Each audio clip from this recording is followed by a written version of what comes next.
Counting up all my blessings, crying tears throughout the years from useless stress. What is your name? Andrew Wilson, better known as Todd. What organization do you represent? The SCCA, Sickle Cell Champions Association. And where are you based out of? I'm based out of Dallas, Fort Worth, Texas. Are you a sickle cell patient? Yes, I have SS. My name is Samuel Gathers, better known as Mars Bishop. Okay. What organization do you represent? I represent the Sickle Cell Champions Wheelchair Association, so the SCCA. What is your name? Kadeem. So you are a patient? Agent advisor. Okay. What's your name? Demetrius Warren. Okay. And what organization do you represent? Kids Conquer Sickle Cell. Orlando, Florida. Okay. So you're based out of Orlando. Are you a sickle cell patient? Sickle Cell Soldier. Okay. And what type of sickle cell do you have? Sickle Cell Anemia SS. What is your name? TJ Brown. What organization do you represent? Sickle Cell Natural Wellness Group. And where are you located? We're located in South Florida, but we spread information all over the world. Are you a sickle cell patient? Yes, I am living with sickle cell. And what type? SS. Are you a sickle cell patient as well? Yes, sickle cell patient. Text a nigga to come through, crack the door open and he wet me up. It would have been easy cause I was so sleazy. Lusting for evils to Adam in me. Searching for peace but my sin makes me sink. I know I need help but my faith is so weak. I'm searching for you but your face I can't see. I'm down on my knees screaming please pray for me. Jesus, can you hear me? It's P-R-O-P. And we have a focus group to talk about males living with sickle cell. So, for my first question, we'll go around and did you find out that you had sickle cell? As an infant, I was born with sickle cell. My brother had it, so I think the doctors would just automatically test me for sickle cell. And I ended up having sickle cell beta thalassemia. From what my mom has told me, I started having different pains as I was young. However, they told her that I was having growing pains. So I was not diagnosed with sickle cell until age 7. So because you were having the pain, you told her and she decided to look more into that. I was diagnosed at 2 years old. My mom told the story. I was on a slip and slide. Y'all remember that? I went through water, cold water. I was just screaming and hollering after that. I took me to the doctor. That's What age was that? I was 2. I was diagnosed with 2. For me, I was actually kind of predicted to be born with it. So I was diagnosed at birth. They did the test and I was born with SS. They were actually trying to convince my mom to have an abortion because I wouldn't live past 14, you know, what they said.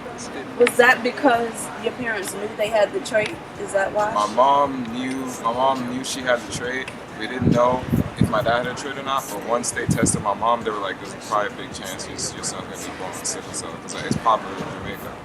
So they were telling her to probably have an abortion because I wouldn't have a productive life, you know. So is there anybody else here that's not African American or you're another like Jamaican, Hispanic, anything like that? Yeah, my family was Jamaican. Jamaican and German. And what are you? Jamaican. Well, my next question is, how would you explain living with sickle cell? And I'm going to start with Kadeem, but then I'm going to go to TJ. Living with sickle cell, I find it very competitive. Especially like in a group of friends where they don't have sickle cell. It's hard to keep up, and it's hard to like kind of find your own independence. Because I feel like when you have sickle cell, you constantly have to depend on people for like certain needs that you can't pursue. So I think the hardest part is like finding your own independence with sickle cell. Okay, well TJ, with you, I know that you're a vegan, right? Yeah. And you do a lot of natural stuff. How can you talk about living with sickle cell being in a natural form of lifestyle for you? Yeah, well, it's definitely made it a lot easier, and like Kadeem said, it's very hard to be independent. And being able to eat foods that help me feel better on a day-to-day basis, not be dependent on pain pills or not be dependent on going to the ER every time I'm sick. It's stuff that made my value of life better. Because honestly, if I didn't change my diet, I wouldn't have been able to make it on this trip. I was in and out of the hospital every other week. They were giving, when I was 20, by the age of 20, they would tell my mom to get ready for me to die. So that's kind of what made me change everything. And so it's definitely made me more independent. It helps, you know. It's something that can help you live a healthier life, and your body actually creates healthier blood cells, which is like the foundation of why you have sickle cells, unhealthy blood cells. So once you're able to fix after eating or even just drinking something, you know, it's definitely empowering. And then when you can help other people, you can share that information and help other people, it's beautiful. Right. Okay. Mars, right? Okay. If you could trade your life for living with sickle cell for any amount of money, would you do that, or do you feel like you are learning a lesson? I wouldn't trade it for anything because this is my strength. This is my everyday fight. You know what I'm saying? Without sickle cell, I'm not motion. You know what I'm saying? Even with all the pain that I go through, it just lets me know that I'm alive. Yeah. Life is about pain. You know what I'm saying? I've been living this since birth, so you can't do anything else. You know what I mean? This right here, I'm going to take this to the grave. That's a powerful. I got sickle cell, they don't got me. You feel me? Along with the fact that I have a family, I have 2 kids and a wife, and so I have to fight for them. My boys have sickle cell traits, so I have to teach them in the end that when you grow up, that life is going to throw all types of obstacles. They're going to throw haymakers. You need to learn how to bob and weave and throw your own. Yeah, just to quickly add to that, my son, I have a son, and they told me I didn't think I was going to be able to have kids. And I think that's a big myth. They tell the women they can't have kids. Right. I have a son, and that's a huge obstacle. He's the biggest blessing of my life. And honestly, just having him made me even appreciate sickle cell even more and, like, you know, want to, like, do more for the community and educate him and stuff. So, yeah. So, as a group, collectively, how many people finished high school? Okay. How many people went to college or wants to go to college and feel like they will do that? I'm actually still in college, going for my bachelor's in graphic communications and design. And I'm an alumni of Delaware State University. Where did you go? I went to American International College, and then I got my MFA at Adelphi University. And right now I'm attending Drew University. One of my second questions are, what is something that you would share with the youth to empower? When a young guy looks at this video and they say, oh, well, he has a family and he's married, he has 2-3 kids. I do have a chance, like I can make it. Or with you, TJ, saying that was one of the biggest blessings. What is something that you can say to a 3, 4, 5-year-old that feels like when a doctor tells them they're not going to make it to see 14 or 12? What are something that you guys would say to them? TJ, you can go first. I would say I mean, it's always good to listen to your elders and professionals, but don't take anything anybody says to heart without doing your own research. Whenever people say things to you, there's something inside of you that resonates as truth, and whatever doesn't, you're going to feel the difference. So as hard as sickle cell is, you know, you're born with it, and yeah, people do die early with sickle cell, but it's how you do it. If you're doing the right things, you can live a long life with sickle cell, you know? So that's what I would say to the young kids. Just do your research, love yourself, know yourself more than anybody else. You know, don't be negative, have a positive outlook on life. Just love everything. Spread love, you know, and just do good for yourself and those around you. I do want to acknowledge the ladies that we have here. We have Miss Joelle, and Miss Shamonica Wiggins, who are out of North Carolina and Dallas, Texas. I'm going to throw some questions at them for a second, guys. So my first question for Shamonica, how is it, you have a boyfriend that has sickle cell, correct? Yes. Okay, so how is it with you guys having sickle cell and the fact that a lot of people say you shouldn't be in a relationship with someone that has sickle cell because you know that your child will have sickle cell? How do you take that being in a relationship? Well, before I dated him, I was always the one that said I will never date a guy with sickle cell. Never. Like, but since we've been dating, it's the first relationship where I've had no issues dealing with my illness and someone understanding me. And then he is the exact same way. He has someone who fully understands him and supports him when he's not feeling well. A lot of times men with sickle cell, they feel, or they're taught that like, oh, you can't show this weakness, you can't tell people you're in pain, you gotta just work through it, just deal with it. And he told me that since we've been dating, he's opened up a lot more about what he goes through with his friends, with people at work, and on his social media.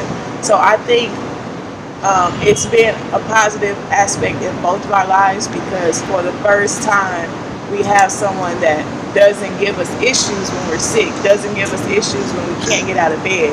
It's a fully understanding what each other go through. And I tell people a lot of times like, oh, I should have did this sooner. So I wouldn't discourage people from dating someone with sickle cell. Yes, you have to sit down and talk about children and all those possibilities and be on the same page, but it's doable. If you fall in love with somebody with sickle cell, I don't think you should be ashamed of it or run from it. Sickle cell people are the realest people. Got the most love, got the most compassion. So I'm gonna say this for all the guys. When you're at a job and you're at the workplace, do you guys tell your boss up front or do you hide it? Because here I've heard a lot of people say, I don't want to tell anybody that I have sickle cell, or I don't want my boss to know. But I know for me, I have to let them know, because when I'm not there, I want to keep getting that money. So how do you guys feel about that? Me, myself, I let them know in the interview process. Matter of fact, if it's during or beginning or the end of it, I let them know, listen, I have sickle cell, and I promise you that sometime within this time that I'm working here, I will get sick. There will be times where I may not be able to complete my job due to my illness. I do that so that they already have an understanding of what it is that I have, and that it doesn't spring up on them, because then it's almost omitting and lying without saying anything. Along with that, I've always said that the cure to sickle cell is awareness. You may not know that your manager does not know about sickle cell. You might be that voice that can inform them about what it is that we go through. So you need to be open about your disease and speak up about it. If you're not doing that, then we're not going to get the world masses that we want. We're not going to get everyone to know about sickle cell if you're not open about it. You have to disclose that type of information in order for everybody to know what you need. They may be able to assist you, but if you're not letting them know that, then how can you? Who else has something to say about that? I've got something to say about that. I don't let them know at all. I don't disclose that info point blank period. Why is that? Because I feel if I disclose that info in the interview process or when they hire me, I feel that they're gonna change their mind and say, hey, he said he has sickle cell, and I don't think he can do this job. Or I think they're gonna place something on you that they don't know. So how has that worked for you, being in the workplace and then you get sick and you have to call off? How has that worked for you? See, when I surprised them with, okay, yeah, I'm in the hospital for a couple of days, I got sickle cell, which I got says, okay, they already know my work ethic from the past. When I'm there, I give 110%, if not more. Just missed these couple of days, but they know, hey, when he's back, he's gonna be on his grind. He's gonna get stuff done. So, Yeah, man, I agree with your man right here, and I agree with Ty. It just depends on you can feel, who you can tell and who you're supposed to keep from telling. You can almost know, okay, he's gonna understand. This guy's gonna get a dickhead. You know what I'm saying? And so many words. So it just depends. You'll get a feeling to who you know to tell and who not to tell. Okay, I'm gonna throw this question out for you. Tell me something that you know about guys with sickle cell, or have you dated anyone with sickle cell in particular? Yeah, I dated a guy who had sickle cell. He actually just passed away a couple months. I think it's been about 8 months since Was he that passed. sickle cell? And He died from complications from sickle cell. We grew up at sickle cell camp together, so he was one of the first guys I actually met who had sickle cell.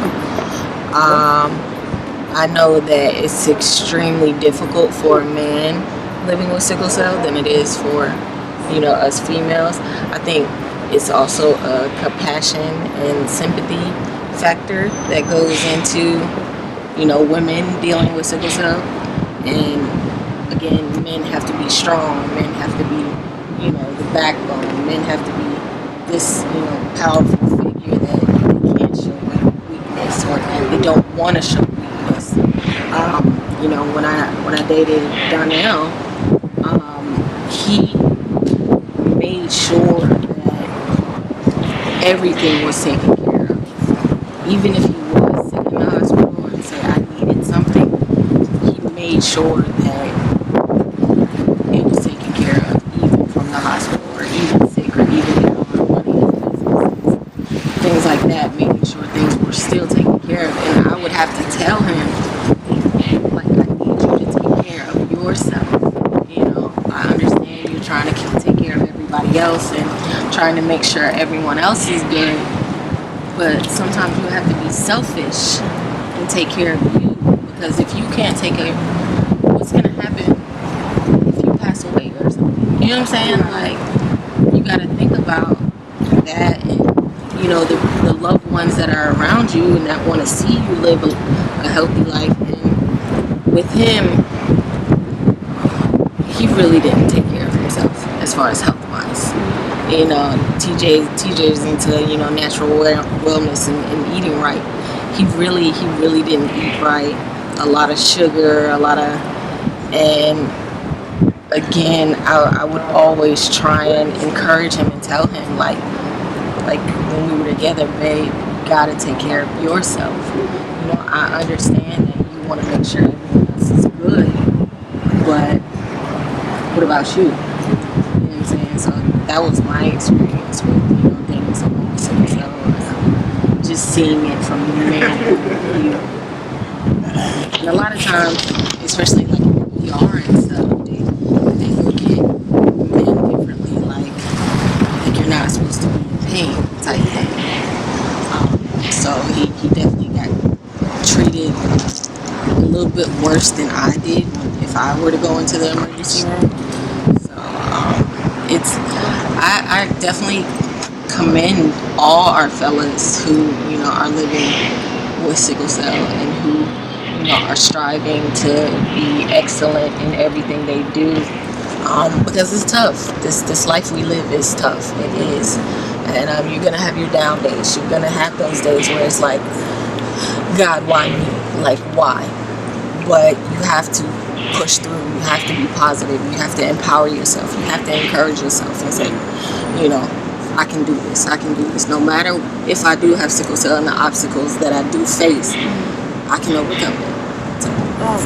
To just jump in with what Joelle's saying from a woman's standpoint, I know a lot of guys with sickle cell, and a lot of them have kids, so they work, a few have their own businesses, and we'll talk, and they's like, oh, I can't go to the hospital. I got to take care of this person, that person. I can't go. And I always say, I don't care how it makes them feel. I say, okay, if you die, who's going to take care of them? You care so much about them. You need to care about yourself, because they need you. You just told me all the reasons why you won't go is because they need you. Well, if you go and get it right, they can have you longer. And that's something I see with the guys more. And I feel like we as women need to, even women without sickle cell, if we're dating a man like that, we need to tell them, babe, it's okay, go. Because some women, I know some guys that they are dating the wrong woman and feels like he's faking and this and that. One of my close friends who passed away in Dallas, he lived with his child's mother, and shortly before he passed away, my friend went to check on him. He was passed out in the living room, and his child's mother was in the other room. She felt like he was always faking. He died like 3 days after that. She didn't care. And we also got to know to let those kind of people go. the mother of your child, anybody. If that person does not care, let them go. You can take care of your child without dealing with that toxic person, and you can take care of your child while dealing with your illness. I have a child, and she's well taken care of, and that's something I've noticed in the men, and I feel like we as women need to let y'all know, go, it's okay, don't fight it, just go. We want to see y'all doing well. How many, I'm going to say this, how many of y'all have people or family members that didn't understand it or didn't believe it at first? Did anybody feel like they dealt with that? We all know when to deal with your pain or what activities you can do. You're just going to get that. You're going to get the fact that they're going to call you lazy. You're going to get a lot of that different things simply because they don't understand what it is that we go through. Simply just with that. They don't understand it because they're not dealing with it. But we also have to understand what it is that they go through. I mean, yes, it affects us personally, but it affects them as well. So they have different aspects of it. They're worried about a lot of stuff on their end as well. They're worried about whether we're passing or not, things like that. So sometimes you gotta understand that those emotions will play different things out. The same way when we're in pain, our emotions change completely. I have two more questions for y'all, and I'm going to be done. But my one question that I do want to talk about is the disability question. When you have applications and you have things to fill out and they say, are you disabled? Do you say yes or do you say no? Because I know for me, a lot of times I won't say anything. Yeah. So what do you guys choose to do with that? I'm disabled. I mean, if it's in paper, if it's filed, that's what they say we are. That's what we are. I mean, that's what they want to look at it as. But if you look at any one of us right now, you look fine. Right. You know what I'm saying? So physically, looking at us from the naked eye, we're not disabled. But do you think that the employer would look at that and say that, okay, because this person is disabled, they can't uphold these job descriptions or the duties that I have for them to do. So I don't think I can hire them because of that. Do you think that happens at all? Yeah, I think that happens. It may happen, but you have to understand that there are some people, there's different type of disabilities. Right. You have physical, you have mental. There's a lot of different disabilities. Just because you are labeled disabled does not mean that you cannot complete something that the next person can complete. And that's why, like, if I was to fill out and say, if I was filling out something that asked if I was disabled, I would check that I'm disabled, and they're gonna see stuff like that, and they're gonna ask you, so what's this disability that you have? You know, because from you look fine, it don't look like you have anything that's going on with you. And I would let them know, well, I can't do this, I can't do too much lifting, I can't be on my feet too long, I can't be hydrated quick when I need to go, you know what I'm saying? Those type of things categorize us as being disabled. Not physically, you know what I'm saying? Not that we can't do whatever anybody's doing in the workforce, because we can. It's just that how much can we do? How long is it going to be until we're fatigued and burnt out and sick? So. Well, I'm going to talk to you, Demetrius, because I know that you do have a video out, and it is on Priapism. Is that how you say it? Okay. And that's something that males deal with only. So can you talk to us about your video and talk to us about what that is? And a lot of you guys, I don't know if you have had that or if you know what it is, but can you talk about that? But I want some of you other guys to talk about that as well. Yeah. Priapism is it's an erection that happens in men that have sickle cell. It's usually due without any type of sexual arousal. So you don't have to have a woman next to you. You don't have to be physically in a sexual act. It's just a blood thing, you know. So it's like mostly happens when you're resting. It happens every time you rest, and it happens in your penis. And I've had it since I was 15. The things that you have been dealing with that, how does that shape you, or as far as your sex life, how does that feel for you as a man? Like, does that stop anything, or do you feel like, no, I can still go as strong as somebody else? Listen, my sex life was complicated. You just keeping it real. You know what I'm saying? Bottom line, my sex life was complicated as far as priapism. I was married. I'm divorced now. Because of understanding? Because of the priapism. I mean, it's like, you know how many years I held off from getting the surgery that I was supposed to get to better this, but I didn't because I was married and my wife wasn't. She was against it. She was being selfish.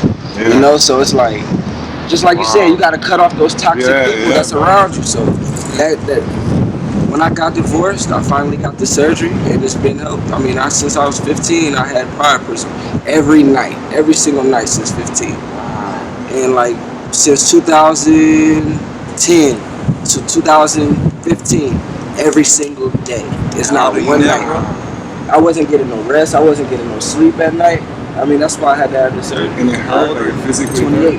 Did it physically hurt? Yeah. Oh my God. It was the worst pain. I would get them. I got them when I was like in my adolescence or whatever, but it never hurt. Oh man, listen, it hurts. As long as I had erections, it lasted 32 hours, man. Like, you know what I'm saying? That's real pain. Did you ever try anything at home, like cold water? Man, cold water, showers, exercise, running up and down stairs, heating packs, everything, man. It's like, I done tried it all. Tell me about it. I done tried it all. What about the rest of you guys? Mine happened at 15. I didn't know what it was. It just happened in the middle of the night. And I woke up in extreme pain. Well, how do you go to your mom and be like, yo, mom, my penis is hurt? Right. You know what I'm saying? So what I did was I just went and took a bath. I sat in the bath for like 2 hours. You know what I'm saying? A hot tub. And, you know, it kind of went away. And then it happened again when I was dating this female and I was in California. It happened in the middle of the night. And it just is excruciating. And we try to engage in the act, but it hurts so much that you can't even enjoy anything about it. It's like even after sex. Oh, you know what I'm saying? That's the worst. It don't never go down. So I had to go to the hospital. I had to go to a hospital in California, and they had to put me on oxygen. They talking about trying to shoot a needle. Hell no, you can't shoot a needle. I had plenty needle shots. I can't do it. It hurts crazy. One time I just woke up like 2 a.m. in the morning. It felt like my penis was gonna explode, like rocket off. Just make sure if you're a young kid with sickle cell, create a community around you to keep you well. What I would say to the younger men is that no matter what somebody tells you, whether it's a family member, your best friend, a doctor, or anything of that nature, understand that no one can tell you what it is that you can do. You have control over what it is that you want to do with your life. As long as you're fighting for it and pushing for it, then you're going to get to where you want to go. You have to continue the fight. No matter how many obstacles you run through, no matter how many times you fall down, continue to get up and fight for what it is that you want in life, no matter what. Go after it 100%. Matter of fact, 200%. Go after it. If they tell you no, show them wrong. Go get that. Like, show them that, you said I wasn't going to be able to do this, but I'm going to show you that I can. Find your way with a little illumination. The culmination of the youth is proof. This life is illmatic. My blood is ill and my muscles are spastic. One out eye don't wreak havoc. Just keep it real.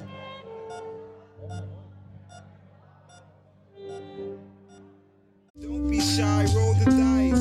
Toxification of the nation, leave me needing purification. I need a refill, a justification. Food and meditation is my filtration.